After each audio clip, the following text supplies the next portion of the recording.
सबसे ज्यादा जो एंटी कॉलोनियल मूवमेंट पूरी दुनिया में हुआ, महिलाओं को आंदोलन से जोड़ने का काम अगर किसी व्यक्ति ने किया तो उस व्यक्ति का नाम महात्मा गांधी है। और आप देखिए कि देश को आजाद कराने के लिए, अंग्रेजों को इस देश से भगाने के लिए महात्मा गांधी जी को कस्तूरबा गांधी को छोड़ने की जरूरत नहीं पड़ी। छोड़नी पड़ी क्या? कस्तूरबा गांधी को साथ लेके चलते थे ना। और एक आज के प्रधानमंत्री हैं, कहते हैं कि हमको देश की सेवा करने के लिए पत्नी छोड़ना पड़ा। हाय रे बेईमानी। मेरी एक दोस्त है, उसने मुझे कहा एक दिन कि मुझे मोदी जी बहुत पसंद हैं। हमने कहा कि तुमको हम ना पसंद हैं यह बात कोई दिक्कत नहीं है, लेकिन तुमको अगर मोदी जी पसंद हैं तो एक बात हम तुमको कहना चाहते हैं, ईश्वर करें कि तुमको मोदी जैसे ही पति मिले। दूर से बात बहुत अच्छा लगता है, अपने पे जब अगर बात आ जाए तो उसका असर समझ में आने लगता है। आप मुझे बताइए, जो महिलाएं ये कह रही थी कि बृजभूषण जी ने कुछ नहीं किया, रह पाएंगी बृजभूषण के साथ? जीवन बिता पाएंगी उसके साथ? हमारे समाज में जो आज हो रहा है उसको हमको बहुत गंभीरता से समझने की जरूरत है। जो अधिकार हमको एक एक करके बिना लड़े मिल गए, इस देश में समान वोट के अधिकार के लिए कोई महिला आंदोलन नहीं हुआ। जब संविधान लिखा जा रहा था तो वोट का अधिकार दे दिया गया।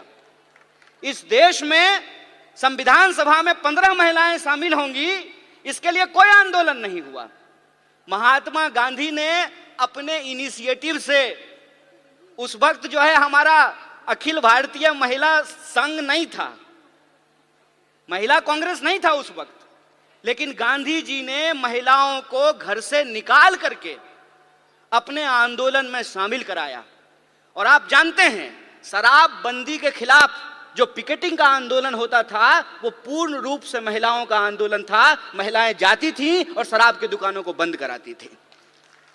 महिलाओं को राजनीति की मुख्य धारा में लेकर के आए, ये एक प्रोग्रेसिव सोच थी। प्रोग्रेसिव सोच के चलते संविधान सभा का ऐसे निर्माण हुआ जिसमें महिलाओं के प्रतिनिधित्व को सुनिश्चित किया गया। और यह प्रोग्रेसिव डेमोक्रेसी थी कि अमेरिका में आज तक, अमेरिका कहता है ना कि हम दुनिया का सबसे मॉडर्न देश हैं, मॉडर्निटी का ठेकेदार हैं। अमेरिका में आज तक कोई महिला राष्ट्रपति नहीं बन पाई है, और हमारे यहाँ महिला राष्ट्रपति बनी और उसी आधार पे भाजपा को कहने का यह हक मिला कि हम एक आदिवासी को राष्ट्रपति बना रहे हैं। बोलिए, लेकिन प्रश्न यह है आज हमारे सामने कि एक आदिवासी को अगर इस देश का राष्ट्रपति बनाया गया है तो मणिपुर में जब अत्याचार हो रहा था तो माननीय राष्ट्रपति ने अपने मुंह पे क्यों चुप्पी साध रखी है? यह राजनीतिक चुनौती है। इस राजनीतिक चुनौती को हमको समझना पड़ेगा और हम यह बात समझें कि विंग बनाने का यह मतलब नहीं होता है कि हम गुलदस्ता हैं, कि नेताजी आने वाले हैं तो 4 महिला को बुला करके वंदे मातरम गवा देते हैं। हम गुलदस्ता नहीं हैं कि भीड़ में जो है आप आगे में 4 लोगों को बिठा करके हमको सजा दीजिएगा। हम तेज पत्ता हैं कि बिरयानी में ऊपर से डाल दीजिएगा और जब खाने लगेगा तो निकाल दीजिएगा। यह प्रतिनिधित्व का सवाल है। प्रतिनिधित्व के सवाल को हमको सीरियसली लेना पड़ेगा, और अगर हम सीरियसली लेते हैं तो प्रश्न आता है पॉलिटिकल कल्चर का। आपने देखा सारी जो एंकर हैं वो टीवी पे क्या कर रही हैं? वो कह रही हैं कि मणिपुर पे आप बोल रहे हैं, राजस्थान पे नहीं बोल रहे हैं।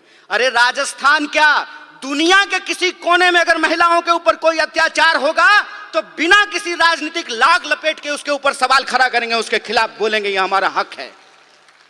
आप ये व्हाट अबाउट रीच कर रहे हैं। आप ये दिखाने की कोशिश कर रहे हैं कि चोरी हो जाना, डकैती हो जाना और बलात्कार हो जाना एक है। नहीं है एक।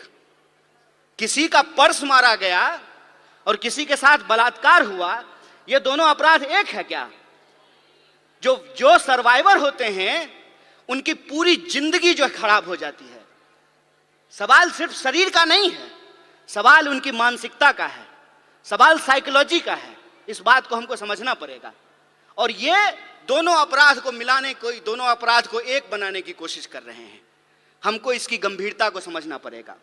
हमको इस गंभीरता को समझना पड़ेगा कि यह सब कुछ आ कहां से रहा है, उसके पीछे की मानसिकता क्या है। और हमारे राष्ट्रीय अध्यक्ष ने भी यह बात कही और सचिन जी भी ने अपनी बात में इस बात को कहा कि हम मानते क्या हैं, हम सोचते क्या हैं। अगर हम ये सोचते हैं, हमारे सोच में है कि धन की देवी लक्ष्मी है, विद्या की देवी सरस्वती हैं, तो धन की देवी जब लक्ष्मी थी तो राइट टू प्रॉपर्टी का अधिकार क्यों नहीं दिया गया? यह प्रश्न पूछना चाहिए ना। जब विद्या की देवी सरस्वती हैं तो महिला और पुरुष को पढ़ने का अधिकार क्यों नहीं दिया गया? यह जब हम सोचेंगे तब हमको समझ में आएगा कि आजादी गिफ्ट में नहीं मिला है, नागरिकता का अधिकार गिफ्ट में नहीं मिला है, राजनीति में शामिल होने का अधिकार गिफ्ट में नहीं मिला है। जो लोग उस वक्त आंदोलन को चला रहे थे, ये उनकी सोच थी कि अगर हमारी महिलाओं के पास पहनने के लिए साड़ी नहीं है। जब कस्तूरबा के साथ गांधी गए चंपारण, तो कस्तूरबा से गांधी ने पूछा कि ये बताओ कि हमारे प्रोग्राम में महिलाएं क्यों नहीं आती हैं? तो कस्तूरबा ने बताया कि इतनी ज्यादा गरीबी है कि बाहर जाने के लिए एक ही साड़ी है, सारी महिलाएं एक बार बाहर नहीं निकल सकती हैं, तो सारी महिलाओं को छोड़ करके कोई एक बाहर नहीं आना चाहता है। और एक कहानी बोल करके मैं अपनी बात को समाप्त करूंगा, उससे आप वस्तु स्थिति को अपने आप समझ जाएंगे। एक बार मेरे घर में शादी थी, सारे मर्द को बारात जाना था। ये आज शुरू हुआ है कि अब जो है बेटे की शादी में मां भी बाराती बनती है और बहन भी बाराती बनती है। पहले ये नहीं होता था। मेरे बचपन में जो मुझे याद है कि जब शादियां होती थी घरों में तो सारे मर्द चले जाते थे और सारी औरतें रुक जाती थी। मेरी तबीयत खराब थी और मैं उस दिन जो है बारात में नहीं जा पाया। बुखार था बहुत तेज और घर में मैं सो रहा था। कुछ देर के बाद मैंने ये देखा, जब बारात चली गई है तो हमारे घर में गाने की आवाज आ रही है, थालियां बज रही हैं, ढोलक बज रहा है और लोग गा रहे हैं, नाच रहे हैं। कौतूहलता बस, आउट ऑफ क्यूरियोसिटी, मैं जाकर के चुपचाप दरवाजे के पास जाकर के देखने लगा। और मुझे इतना आश्चर्य हुआ कि जिस मां ने मुझे 9 महीने पेट में रखा, अपनी एक एक सांस दी, खून दिया, पसीना दिया, 9 महीने पेट में रख करके पैदा किया, रोज खाना खिलाया, पखाना साफ किया, पढ़ाया लिखाया, वो मेरी मां गाती है ये मुझे मालूम ही नहीं था। वो मेरी बुआ जिसकी गोद में मैं पला, वो बुआ जो है डांस करती है, मुझे पता ही नहीं था। और वो जो एक फोक कल्चर है, वो फोक कल्चर इतना मजबूत है कि वो वक्त मिलता था महिलाओं को अपने भीतर के श्रृंगार को प्रकट करने का, अपने भीतर के प्रेम को प्रकट करने का। जिस समाज में आपको आपकी भावना प्रकट करने का अधिकार नहीं हो, उस समाज में महिलाओं को राजनीति में लेकर के आना एक चुनौतीपूर्ण कार्य है। और हम जितना आगे बढ़ रहे हैं, यह जो विचार वाली बात है, जो ये कहता है निर्भया कांड के दौरान कि अगर वो उस बलात्कारी को भैया भैया कह करके माफी मांगती तो उसकी जान बच जाती, उसी मानसिकता के लोग जब आज सत्ता में बैठे हुए हैं, तो आपको लगता है कि निर्भया के न्याय के लिए जो कानून आया वो कानून बन पाता? वो कानून इसलिए बन पाया क्योंकि कांग्रेस का नेतृत्व सोनिया गांधी के हाथ में था। इस बात को याद रखिएगा। यह प्रतिनिधित्व का सवाल है, यह नेतृत्व का सवाल है कि अगर नेतृत्व इस देश में इंदिरा गांधी के हाथ में रहा, नेतृत्व सोनिया गांधी के हाथ में रहा, तो महिलाओं को आगे बढ़ने का हक मिला। और नेतृत्व आज एक ऐसे आदमी के हाथ में है जो पत्नी छोड़ करके भाग गया, तो महिला अधिकार का क्या होगा, इसको आप बखूबी समझ सकते हैं। इसीलिए मैं पॉलिटिकल कल्चर की बात कर रहा हूं। अपराध कहीं भी हो सकते हैं, अपराध छत्तीसगढ़ में भी हो सकता है, राजस्थान में भी हो सकता है, मणिपुर में भी हो सकता है, मध्य प्रदेश में भी हो सकता है।